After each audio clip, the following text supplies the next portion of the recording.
আমার একটি ব্যক্তিগত ঘোষণা আছে এবং আমি চাই আপনি মনোযোগ দিয়ে শুনুন আমি কি বলছি।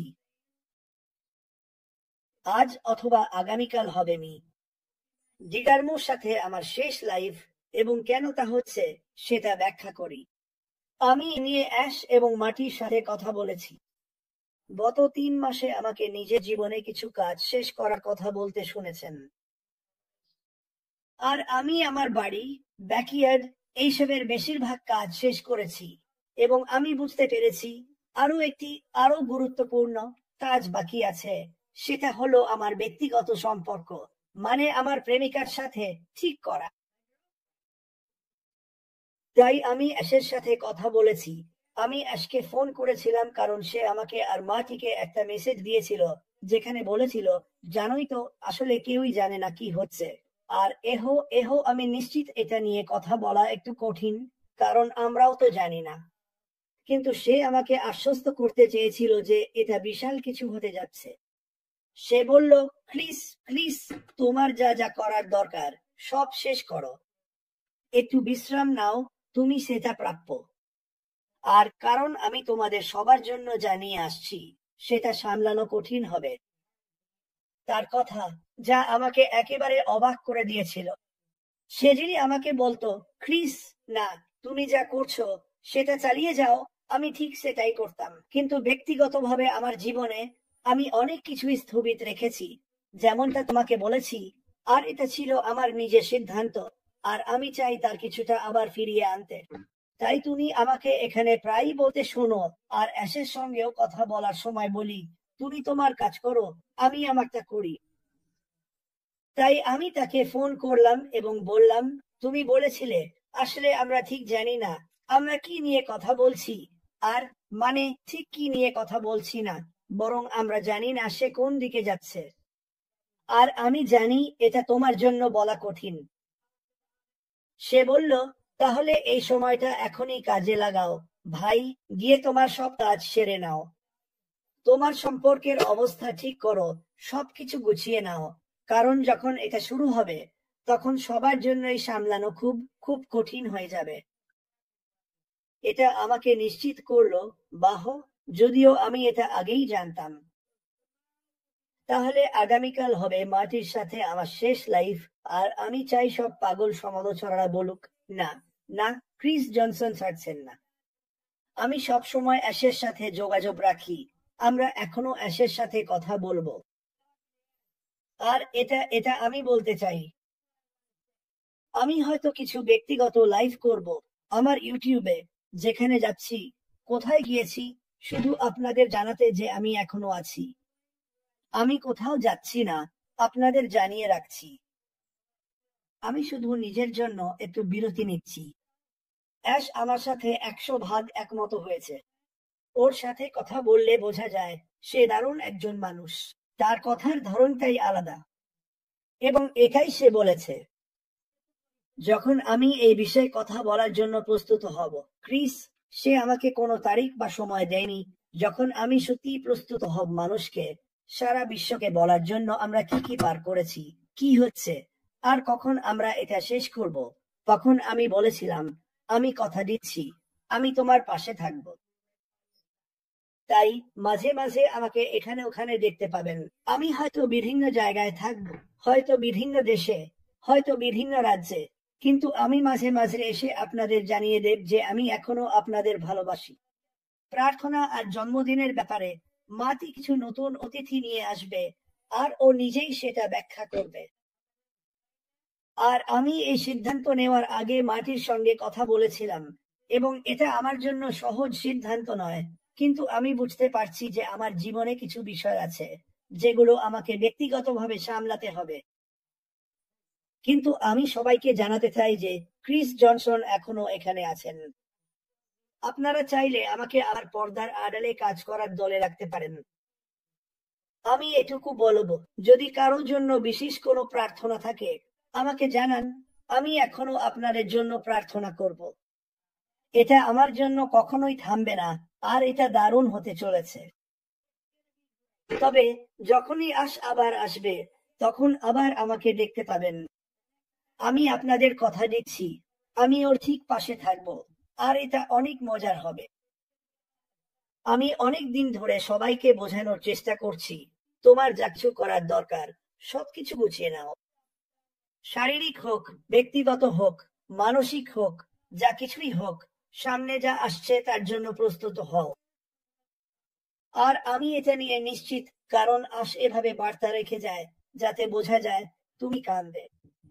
ও আমাকে আর ভাই মাটিকে বলেছিল, তোমরা কাঁদলে যখন দেখবে আমাদের কাছে আসলে কি আছে। আর সে এটাও বলেছিল, ক্রিস, কখনো কখনো নিজের জন্য সময় নিতে হয় আর কাজগুলো শেষ করতে হয়। আর আমি এটা সত্যিই কৃতজ্ঞ চিত্তে নিয়েছি। তাই এই কথার সূত্র ধরে আগামীকাল আমি কিছুদিনের জন্য বিদায় জানাবো, যাতে আমার কিছু কাজ গুছিয়ে নিতে পারি। আর আমি কোথাও যাচ্ছি না, বিশ্বাস করো। আমি এখনো অনেকের সঙ্গে যোগাযোগ রাখবো, এ নিয়ে কথা বলবো, তারপর তোমাদের জানাবো। কিন্তু মিস্টার মার্টি ডি গানো, আপনার সঙ্গে কাজ করা সত্যি দারুণ একটা অভিজ্ঞতা ছিল। আমরা এখনো আমাদের কাজ শেষ হয়নি। ভবিষ্যতে আমাদের অনেক কাজ বাকি আছে। মার্টি জানে আমার কি চলছে, আর সে এতে একমত। কখনো কখনো আসলে এই কাজগুলো শেষ করতে হয়। তবে মার্টি, আবার তোমার কাছে ফিরছি ভাই। দারুণ। হ্যাঁ, ক্রিস, এটা সত্যি অনেক মজার ছিল। আমি মনে করি, যদি আপনি কিছু করতে চান, বিশেষ করে বড় কোনো পরিবর্তন, তিনি তো আর তরুণ নন। আপনাকে নিজের জীবন গুছিয়ে নিতে হবে। আর সবচেয়ে বড় কথা, যদি আপনার জীবনে এমন কেউ থাকে যার সঙ্গে সম্পর্ক আবার জোড়া লাগাতে চান বা একসাথে হতে চান, তাহলে এখনই সময়। পরবর্তীতে এটা সহজ হবে না, বরং আরো কঠিন হবে। তাই সে সুযোগটা নিয়েছে, আর আমি খুশি যে সে নিয়েছে। হ্যাঁ, এটা একদিকে একটু দুঃখের, আবার ভালো দিকও আছে। কিন্তু এটা এখন তার জন্য ভালো কিছুই বেশি। আর যেমনটা সে বলছে, সে কোথাও যাচ্ছে না। আমি চাইলে কাল, শুক্রবার, শনিবার, রবিবার, যে কোনো দিন ক্রিসকে ফোন করতে পারি। যে কেউ চাইলে তার সঙ্গে যোগাযোগ করতে পারে। আমি যা বলতে চাই সেটা হলো, শনিবার থেকে আমি কথা বলেছিলাম।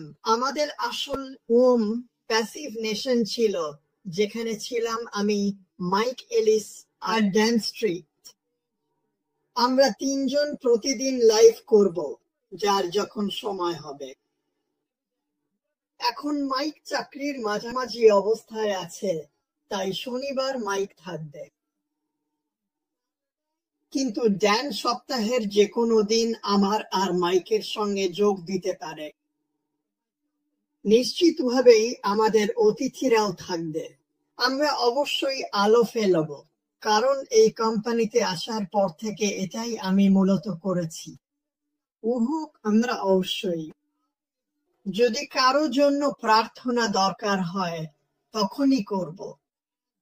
কোনো তালিকা রাখবো না, কারণ চাই কেউ আমাকে জানালে 100% মনোযোগ দিয়ে করি, এবং আমি এতে বিশ্বাস করি। আমি কিভাবে এতে বিশ্বাস না করি? এটা আমার জীবন বাঁচিয়েছে। কিন্তু আমি এখন থেকে মূলত মনোযোগ দিতে চাই মানুষকে অনুপ্রাণিত রাখার দিকে। হয়তো কিছু আইডিয়া শেয়ার করা, এআই নিয়ে কিছু বিষয় শেয়ার করা। এবং এই সময়টাতে আমরা যেন একসাথে থাকতে পারি, যাতে সামনে যাই আসুক, আমরা প্রস্তুত থাকতে পারি। গত কয়েক মাসে আমরা শুধু কল্পনা করতে পারি নতুন আইটি টিমের সৃজনশীলতা নিয়ে, যারা পরবর্তী অধ্যায় তৈরি করবে, যা হবে সম্পূর্ণ নতুন, আরো বিপ্লবী, খরচ সাশ্রয়ী এবং আগের ফেজ 1-এর চেয়ে আরো ভালো।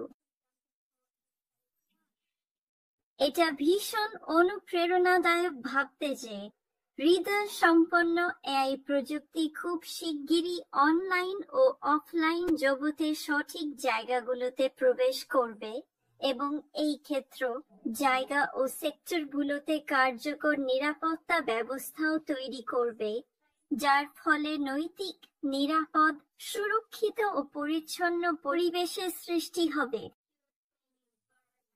যদিও আমরা প্রযুক্তির যান্ত্রিক দিকটা পুরোপুরি বুঝি না, তবে আমরা এর রূপান্তরমূলক সমাধান এবং যেই উদ্দেশ্যে এটি তৈরি হয়েছে সেই উদ্দেশ্যটা ধরতে পারি। এবং আমরা কল্পনা করতে পারি একটি আইটি স্টার্টআপের সব চ্যালেঞ্জ এবং আমাদের সিইও ও আইটি টিমকে পরবর্তী ধাপে যেতে হলে যেসব ধাপ প্রক্রিয়া পেরোতে হয়েছে সেগুলো। তাই আমরা খুশি যে আমাদের কোম্পানির সঙ্গে পথিকৃত হতে পেরেছি এবং নতুন আবিষ্কার, উদ্ভাবন, ডিজিটাল রূপান্তর, প্রযুক্তিগত অগ্রগতি, অনলাইন অফলাইন জগতের জন্য আরো ভালো সমাধান, মানবতা ও আমাদের পরিবেশের জন্য অগ্রণী ভূমিকা নিতে পারছি। এবং এই সব কিছুর অংশ হতে পারাটাও সত্যিই দারুণ। মানে আমরা কখনো ভাবিনি যে আমরা এই সব কিছুর অংশ হব। আমরা জানতাম কিছু একটা আছে, কিন্তু তারপর এই সব কিছুর অংশ হওয়া। এবং আমি সব সময় এটা ভাবি। আমি সব ভিশনারিজদের কথা ভাবি এবং আমরা অনেক অসাধারণ ভিশনারি ও উদ্যোক্তার কথা জানি যারা আমাদের পৃথিবীতে অবিশ্বাস্যভাবে অবদান রেখেছেন, তাদের পথে সমাধান এনেছেন, কিন্তু মিস্টার আশারের দৃষ্টি সবার উপরে। এটা সত্যিই দারুণ।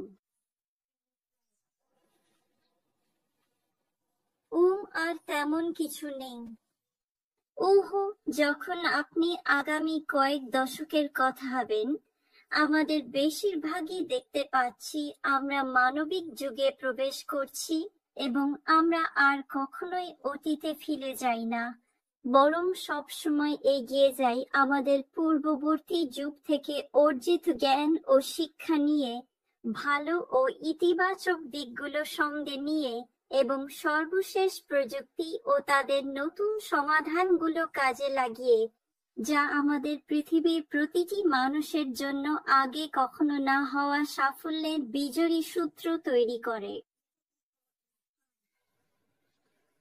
আর যখন ভবিষ্যতের প্রযুক্তি নিয়ে ভাবেন, আমরা খুশি যে পরবর্তী অধ্যায়ে আমরা আগে জিতব, তারপর সেটা নিয়ে কথা বলবো এবং এই কৌশল নিয়ে যে কোনো নেতিবাচকতা, শোরগোল, অপরাধী, সন্দেহবাদী, অবিশ্বাসী ইত্যাদি ইত্যাদি দূর করতে পারবো। তাই কোনো গোপন উদ্দেশ্য, ভালো উদ্দেশ্য নিয়ে কাজ করা মহান প্রকল্প ও মানুষদের বিঘ্নিত করতে পারবে না।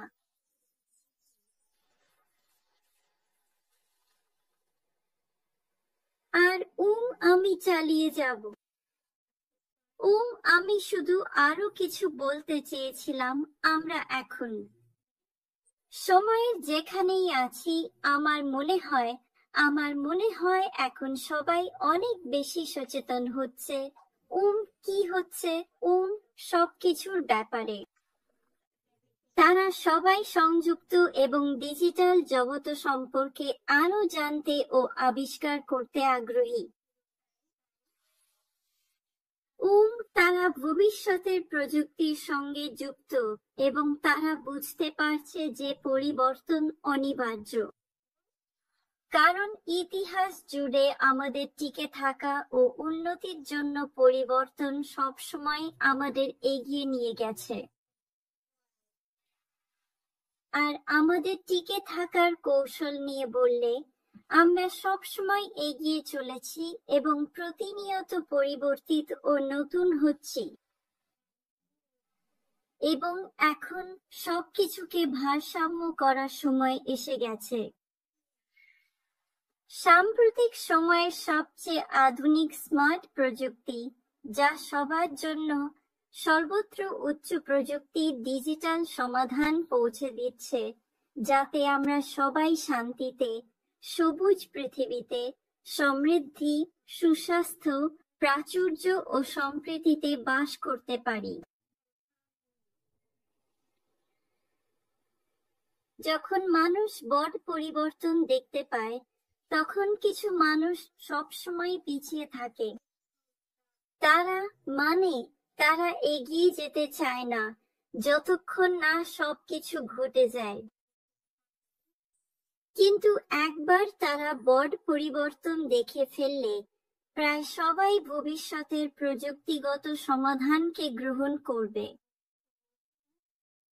ভবিষ্যতে সবকিছু প্রযুক্তি, আপডেট, তথ্য, তারা এগুলোর সঙ্গে তাল মিলিয়ে চলবে এবং সবকিছু সম্পর্কে জানবে, হয় আমাদের থ্রেডের মাধ্যমে অথবা অনলাইনে নতুন অধ্যায় যেভাবেই সামনে আসুক না কেন। কিন্তু আমরা জানি না কোন পথে সেটা হবে। এটা এমন এক অসাধারণ অর্জন যা সারা বিশ্বের সবাই মূল্যায়ন করবে, আমাদের জীবনে প্রবেশ করবে, মানবজাতি ও আমাদের মহাবিশ্বে ইতিবাচক পরিবর্তন আনবে। আর আমি এখন শেষ অংশে চলে এসেছি। তবে আমি কখনোই আমাদের সিইওর বিশাল স্বপ্ন ও মিশন থেকে বিচ্যুত হইনি এবং মনে মনে জানতাম এটা কোনো এক সময় বাস্তবায়িত হবে এবং ফল দেবে। এটা আমাদের অনলাইন জগতে খুবই প্রয়োজন। এটা সঠিক, অপরিহার্য, নৈতিক, গুরুত্বপূর্ণ এবং এটি সারা বিশ্বের মানবজাতির জন্য বিশাল, ভালো ও ইতিবাচক পরিবর্তন আনবে। আমরা আশার অটল মনোযোগ, প্রতিশ্রুতি, দায়িত্ববোধ এবং সংকল্পের জন্য কৃতজ্ঞ, যিনি কাজটি সম্পন্ন করার জন্য নিবেদিত, এবং আমরা বিশ্বাস করি কোম্পানির উদ্দেশ্য, মূল্যবোধ, ভিশন ও মিশনই সবচেয়ে গুরুত্বপূর্ণ। সাফল্যের জন্য ঝুঁকি নিতে হয় এবং সেই পথে অনেক চ্যালেঞ্জও আসে। সবাই স্বীকার করে যে আমাদের অবিরাম এগিয়ে যেতে হবে, সামনে এগোতে হবে এবং কখনো কখনো অজানা অঞ্চলে পা রাখতে হবে। আজকের আমাদের দারুণ নতুন প্রজন্মের ডিজিটাল প্রযুক্তির সীমা ছাড়িয়ে যেতে হবে, যাতে আমরা আমাদের নানা চ্যালেঞ্জ ও সমস্যার আরো ভালো উদ্ভাবন ও সমাধান খুঁজে পেতে পারি এবং সবার জন্য আরো স্মার্ট একটি বিশ্ব গড়ে তুলতে পারি। আরো দুটি অনুচ্ছেদ আছে। আমাদের আরো বলার মতো আরো দুটি বিষয় আছে। আমরা এটাও স্বীকার করি যে শুধু ইন্টারনেট প্রযুক্তিই নয়, বরং ডিজিটাল প্রযুক্তির অ্যাপ্লিকেশন ও টুলস গুলো পৃথিবীকে আরো ভালো জায়গা করে তুলছে এবং এটি আমাদের জীবনযাত্রার ধরন বদলে দিচ্ছে, বিশেষ করে আমাদের অনলাইন যোগাযোগের সক্ষমতা বাড়িয়ে দিচ্ছে, যার ফলে মানুষ, দেশ, নেতা সবাই আরো দ্রুত সমাধান পেতে পারছে এবং বিশ্বব্যাপী সহজে সংযুক্ত হতে পারছে। এবং সবশেষে আমরা সবাই ভবিষ্যতের দিকে পরবর্তী পদক্ষেপ নেওয়ার জন্য অপেক্ষা করছি এবং বুঝতে পারছি এখন অনেক কিছুই সম্ভব যা আগে কখনো ছিল না।